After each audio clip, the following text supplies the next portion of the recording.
ಪಂಚ ನದಿಗಳು ಬೀಡು ವಿಜಯಪುರ ಜಿಲ್ಲೆ ನಮ್ಮದಾಗಿದ್ದರೂ ನಮ್ಮ ರೈತ ಬಾಂಧವರಿಗೆ ಸರಿಯಾದ ಸಮರ್ಪಕವಾದಂಥ ನೀರು ಸಿಗುವುದಿಲ್ಲ.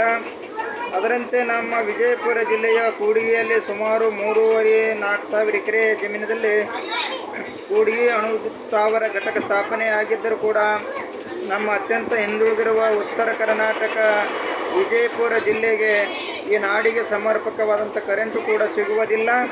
ಹೀಗಾಗಿ ನಾವು ರೈತ ಬಾಂಧವರು ಆರ್ಥಿಕವಾಗಿ, ಸಾಮಾಜಿಕವಾಗಿ, ಶೈಕ್ಷಣಿಕವಾಗಿ ಅತ್ಯಂತ ಹಿಂದುಳಿದಿದ್ದೇವೆ. ಅಷ್ಟೇ ಅಲ್ಲದೆ ನೀರಾವರಿ ಸೌಲಭ್ಯಗಳಿಂದ ಭಾಳಷ್ಟು ಕಡೆ ವಂಚಿತರಾಗಿದ್ದೇವೆ. ಹೀಗಾಗಿ ನಮ್ಮ ಒಂದು ಜಾನುವಾರು ಸಂಪತ್ತು ಆಗಲಿ, ಬಡವರ ಮಕ್ಕಳ ಅಭಿವೃದ್ಧಿ ಆಗಲಿ ಆಗ್ತಾ ಇಲ್ಲ.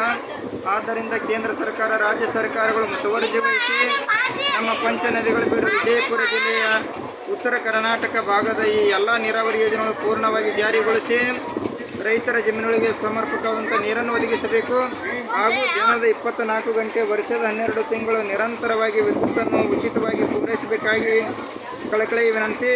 ಹಾಗೂ ಈ ಭಾಗದಲ್ಲಿ ಹೆಚ್ಚಿನ ಒಂದು ಬಿಸಿಲು ಇರುವುದರಿಂದ ಮತ್ತು ಗಾಳಿ ಇರುವುದರಿಂದ ಭಾಳಷ್ಟು ಕಡೆ ಫ್ಯಾನ್ ವಿದ್ಯುತ್ತು ಹಾಗೂ ಒಂದು ಸೌರ ವಿದ್ಯುತ್ ಘಟಕವು ಸ್ಥಾಪನೆ ಮಾಡಿ ಒಂದು ನಮ್ಮ ಭಾಗದ ರೈತರಿಗೆ ಒಳ್ಳೆಯ ಒಂದು ವಿದ್ಯುತ್ ಸೌಕರ್ಯವನ್ನು ಕೊಡಬೇಕು. ಮತ್ತು ದ್ರಾಕ್ಷಿ, ದಾಳಿಂಬೆ, ಕಬ್ಬು, ಲಿಂಬೆ ಹಾಗೂ ಬಾಳೆಗಿಡ ಹಣ್ಣಿನ ತೋಟಗಳಿಗೆ ಒಂದು ಮೌಲ್ಯಯುತವಾದ ಬೆಲೆಯನ್ನು ಕೊಡಬೇಕು. ದ್ರಾಕ್ಷಿ, ದಾಳಿಂಬೆ ಸಂಶೋಧನಾ ಘಟಕವು ನಮ್ಮ ಕೃಷಿ ಕಲ್ಯಾಣ ನಗರ, ಆಳೂರು ತೋಟ, ಗೊರಡೋಲ, ಗೋಡಿಯಾಳ, ಜೀರಂಕಲಿ ಚರ್ಚಿನ ಮಧ್ಯದಲ್ಲಿ ತೆರೆಯಬೇಕೆಂತೇಳಿ ನಾವು ಕೇಂದ್ರ ಸರ್ಕಾರ, ರಾಜ್ಯ ಸರ್ಕಾರಕ್ಕೆ ವಿನಂತಿಸುತ್ತೇವೆ. ನನ್ನ ಹೆಸರು ಶ್ರೀಶೈಲ ಸಿದ್ದಪ್ಪ, ಆಳೂರು, ಕೃಷಿ ಕಲ್ಯಾಣ ನಗರ, ಚಡ್ಚಣ ತಾಲೂಕು, ವಿಜಯಪುರ ಜಿಲ್ಲೆ, ಕರ್ನಾಟಕ ರಾಜ್ಯ. ನಮಸ್ಕಾರಗಳು.